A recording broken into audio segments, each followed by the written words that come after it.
இதோ உங்களை தேடி முதன்முறையாக வசீகரமான தொழில்நுட்பம் மற்றும் அதிவேகமான செயல்திறனுடன் UFX மொபைல்ஸ். மெல்லிய தோற்றத்துடன் முற்றிலும் சிறப்பாக எல்லோருக்கும் எளிதாக UFX மொபைல்ஸ். உங்கள் நவீன தலைமுறைக்கான mobile UFX mobiles. Make your move. For the very first time coming your way is an irresistible combination of speed, style and technology. UFX mobiles, exceptionally sleek, totally advanced, and now the phone that everyone can afford to touch. Your next generation mobile. UFX mobiles, make your move.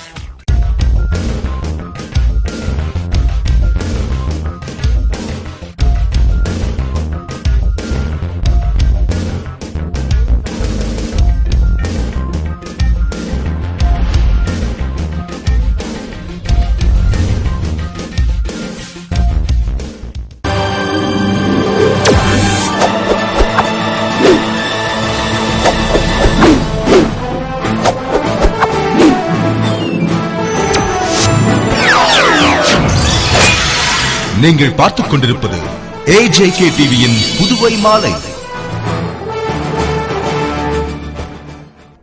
வணக்கம். புதுவை சட்டசபை கேள்வி நேரத்தில் பிராந்திய இடஒதுக்கீடு தொடர்பாக காரசார விவாதம் நடந்ததால் பெரும் பரபரப்பு ஏற்பட்டது.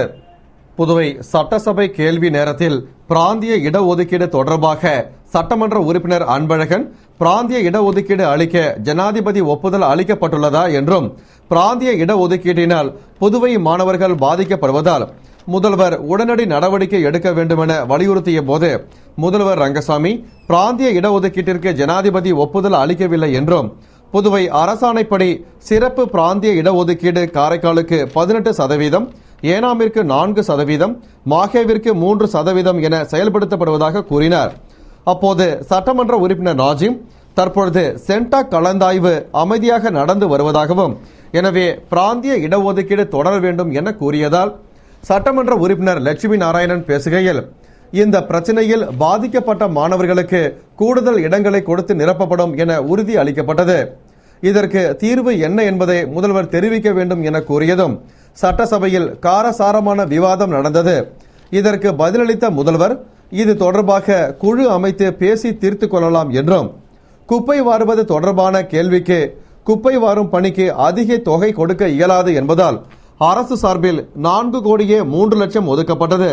ஆனால் அவர்கள் பணியை செய்ய முன் வராததால் பணி நிறுத்தப்பட்டது. தற்பொழுது அதே நிறுவனமே குறைந்த தொகைக்கு குப்பை வார முன்வருவதால் அவர்களை அழைத்து பேசி குப்பை வார நடவடிக்கை எடுக்கப்படும், இல்லாவிட்டால் பாசிக் மூலம் பணி மேற்கொள்ளப்படும் என்றும் அமைச்சர் பன்னீர்செல்வம் தற்பொழுது நகராட்சி மற்றும் கொம்யூன் பஞ்சாயத்து ஊழியர்கள் பணியில் ஈடுபடுத்தப்பட்டு வருவதாகவும் கூறினார். அதேபோன்று பாதாள சாக்கடை குறித்த கேள்விக்கு முதல்வர் ரங்கசாமி ஒப்பந்த கால கெடுவுக்குள் பாதாள சாக்கடை பணியை முடிக்கவில்லை என்றால் ஒப்பந்தம் ரத்து செய்யப்படும் என்று எச்சரித்தார்.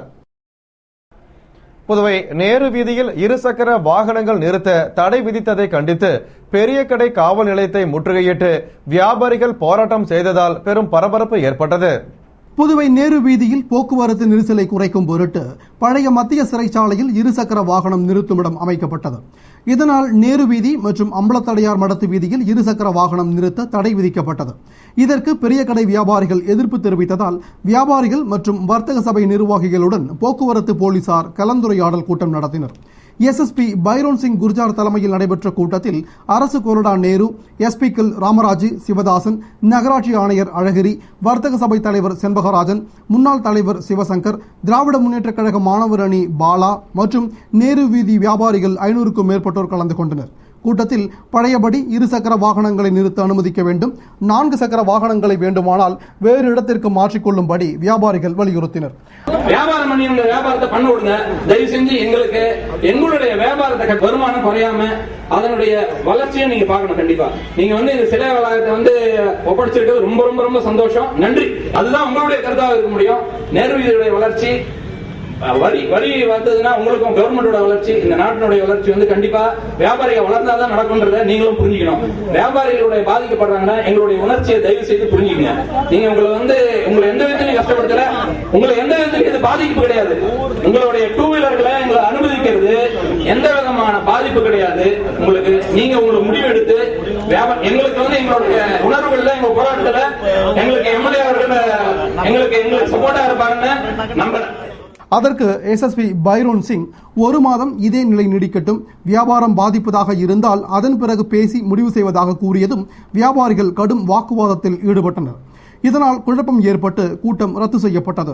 மேலும் வியாபார பிரதிநிதிகளை மட்டும் அழைத்து காவல் அதிகாரிகள் பேச்சுவார்த்தை நடத்தினர். இதனிடையே வியாபாரிகள் காவல் நிலையத்தை முற்றுகையிட்டு போராட்டம் செய்ததால் பெரும் பரபரப்பு ஏற்பட்டது. இந்நிலையில் மீண்டும் பேச்சுவார்த்தை நடத்தி முடிவு செய்வதாக காவல் அதிகாரிகள் கூறியதும் வியாபாரிகள் கலைந்து சென்றனர். நேர்வீதி வியாபாரிகள் எங்களுடைய ஒரே கருத்து என்னன்னாக்கா, இந்த நேர்வீதியில கார் பார்க்கிங் தேவையில்லை, 2 வீலர் பார்க்கிங் மட்டும் இருந்தால் போதும். ஒண்ணு, இதுக்காக இவங்க அமைச்சிருக்கக்கூடிய இடத்த வீணாக்க தேவையில்ல, வண்டி விடாம இருக்க தேவையில்ல. வியாபாரிகளாகிய நாங்களும் எங்க கடையில் வேலை செய்யற ஸ்டாஃபும் உள்ள வண்டி விட்டுக்கிறோம். பப்ளிக்கு 2 வீலர் தான் தேவை, கார் பார்க்கிங் தேவையில்ல. இதுதான் எங்களுடைய ஒரே கோரிக்கை. ஒண்ணு. ரெண்டாவது, இப்ப அவங்க என்ன சொல்றாங்கன்னாக்கா, கமிட்டி அமைப்போம் பேசுவோம்னு சொல்றாங்க. நாங்க என்ன சொல்றோம்னா, முந்தானத்து நேர்வீதி எந்த நிலைமையில இருந்ததோ அதே நிலைமையை கொண்டு வாங்க, கமிட்டி அமைப்போம் பேசுவோம். இந்த நிலையில கமிட்டி அமைக்க தேவையில்லைன்றதான் எங்களுடைய கருத்து. இது என்னுடைய தனிப்பட்ட கருத்து கிடையாது, ஒட்டுமொத்த வியாபாரிகளுடைய கருத்து. இந்த பார்க்கிங் உள்ள வந்து கார் பார்க்கிங் வந்திருக்கிறதால வியாபாரம் முழுமையா பாதிக்கப்படுது. எங்களுக்கு இந்த 2 நாளாவே பாதிக்கப்பட்டிருக்கிறோம். காரணம் என்னன்னு கேட்டாக்கா, ராயடைஸ் முனையில இருந்து பொருள் வாங்கணும்னு நினைக்கிறவங்க இங்கதான் வண்டி விடணும். மிஷின் ஷீட் முனையில வண்டி விட்டு பொருள் வாங்கணும்னு நினைக்கிறவங்க இங்கதான் வண்டி விடணும். நானே எங்க வீட்டுக்காரமோட வரேன்னா அவங்களை அங்க இறக்கி விட்டுட்டு திருப்பி இங்க வந்து நான் நடந்து போய் திருப்பி வண்டி எடுத்து வந்து இட்டுன்னு வரணுமா? இவ்வளவு பெரிய ரோடு இருக்கும்போது இதுல ஏன் பார்க்கிங் விடக்கூடாது? இந்த பார்க்கிங் விடுறதுனால எந்த விதமான டிராபிக் ஜாம் ஏற்பட போறதே கிடையாது. அதனால பழைய நிலைமை தான் நீடிக்கணும்ன்றது வியாபாரிகளுடைய கருத்து. ஒண்ணு, இதனால பொதுமக்களுக்கு எந்த விதமான இடையூறு இல்லைன்றதுதான் எங்களுடைய கருத்து. அவங்க சொல்றாங்க, நீங்க கமிட்டி அமைக்கிறோம் அப்புறம் பேசுவோம், அது வரைக்கும் இப்படி இருக்கட்டும். எங்களுக்கு கமிட்டி அமைப்போம் பேசுவோம், அது அப்புறம். ஆனா முதல்ல இருந்த நிலைமையை கொண்டு வந்துட்ட பிறகு கமிட்டி அமைங்கன்றது எங்களுடைய கருத்து. புதுவை வில்லியனூர் திருக்காமீஸ்வரர் கோவில் ஆடிப்புற தேர் திருவிழாவில் முதல்வர் ரங்கசாமி பங்கேற்று வடம் பிடித்து தேரினை துவக்கி வைத்தார். புதுவை வில்லியனூர் கோகிலாம்பிகை உடனுரை திருக்காமீஸ்வரர் கோயிலின் ஆடிப்பூர திருவிழா கடந்த 13ஆம் தேதி கொடியேற்றத்துடன் துவங்கி தினமும் அம்மனுக்கு பல்வேறு அலங்காரங்களில் வீதிகுலாவும் சிறப்பு வழிபாடும் நடைபெற்று வருகிறது. அதில் முக்கிய விழாவான ஆடிப்பூர தேர் திருவிழா கோலாகலமாக நடைபெற்றது. இதனை முன்னிட்டு அம்மனுக்கு சிறப்பு அபிஷேகம், அலங்காரம், ஆராதனையுடன் நடைபெற்ற தேரோட்டத்தில் முதல்வர் ரங்கசாமி கலந்து கொண்டு சட்டமன்ற உறுப்பினர் நமச்சிவாயம் தலைமையில் வடம் பிடித்து தேர் வீதியுலாவை துவக்கி வைத்தார்.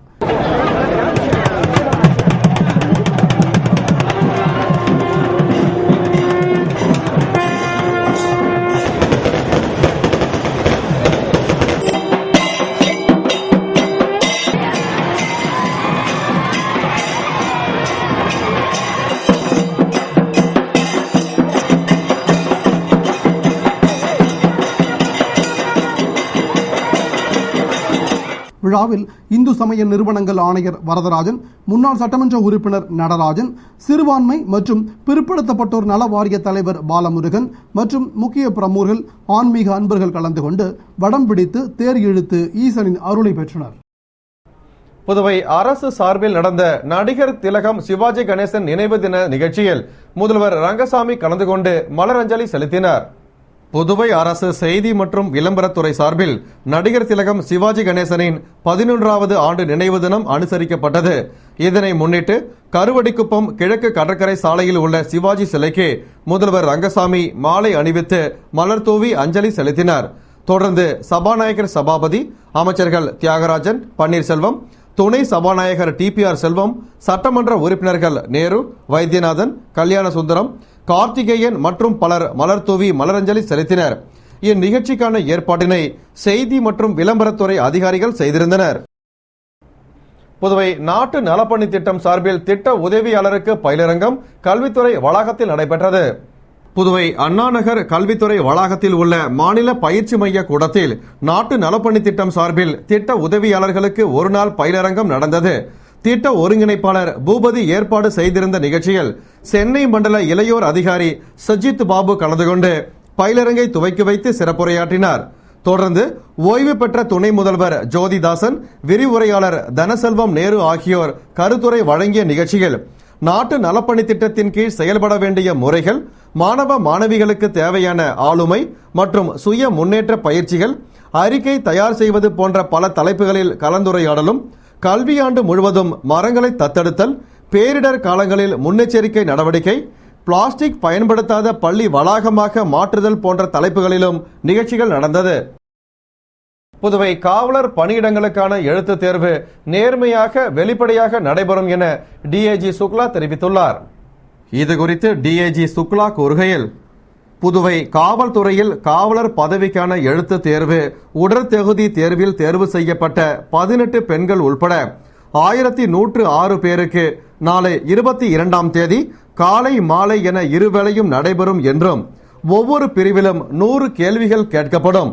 எனவே தேர்வு எழுத தகுதி பெற்றவர்கள் காலை 8 மணிக்குள் லாஸ்பேட்டை தனியார் பள்ளியில் ஏற்பாடு செய்யப்பட்டுள்ள தேர்வு மையத்திற்கு வர வேண்டும் என்ற அவர், மேலும் தேர்வு சரியான விடையை தேர்ந்தெடுக்கும் வகையில் OMR தாளில் நடத்தப்படும் என்பதால் விடைகளை ஷேடிங் செய்வதற்கு ஏற்ப HB பென்சில், ரப்பர் போன்றவற்றை எடுத்து வர வேண்டும் என்றும், தேர்வு முடிந்ததும் விடைத்தாளின் கார்பன் நகலை எடுத்து சென்று விடைகளை வெப்சைட்டில் 23ஆம் தேதியன்று மாலை வெளியிடப்படும் விடைத்தாளோடு ஒப்பிட்டு சரிபார்த்து கொள்ளலாம் என்ற அவர், தொடர்ந்து தேர்வு நேர்மையான முறையில் வெளிப்படையாக 24 தேர்வாளர்களுக்கு ஒரு கண்காணிப்பாளர் என்ற முறையில் நடைபெறுவதாக கூறினார். மேலும் தேர்வின் போது முறைகேடாக நடந்தால் கடும் நடவடிக்கை எடுக்கப்படும் என எச்சரித்தார்.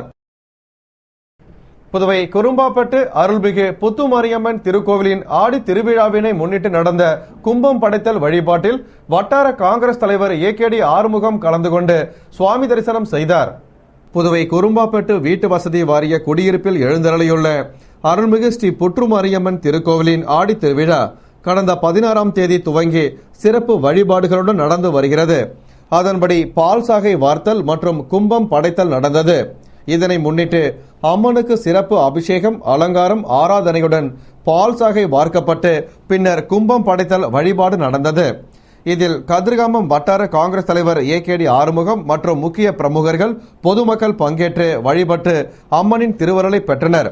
விழாவிற்கான ஏற்பாடுகளை ஆலய நிர்வாக குழு கமிட்டி, கிராமவாசிகள் மற்றும் இளைஞர்கள் செய்திருந்தனர். இதேபோன்று கல் மண்டபம் நாகமுத்து மாரியம்மன் கோவில் சடல் திருவிழா நடந்தது. இதனை முன்னிட்டு நடந்த சிறப்பு அபிஷேகம், ஆராதனை மற்றும் சிறப்பு வழிபாடுகளிலும் சடல் உற்சவத்திலும் திரளான பக்தர்கள் பங்கேற்று நோன்பிருந்து சடல் தரித்து நேர்த்தி கடனை நிறைவேற்றினர். விழாவில் கதிர்காமம் வட்டார காங்கிரஸ் தலைவர் AKD ஆறுமுகம் கலந்து கொண்டு AKD பேரவை மற்றும் வைத்தியலிங்கம் பேரவை சார்பில் அன்னதானம் வழங்கினார். இத்துடன் செய்திகள் நிறைவடைந்தன. வணக்கம்.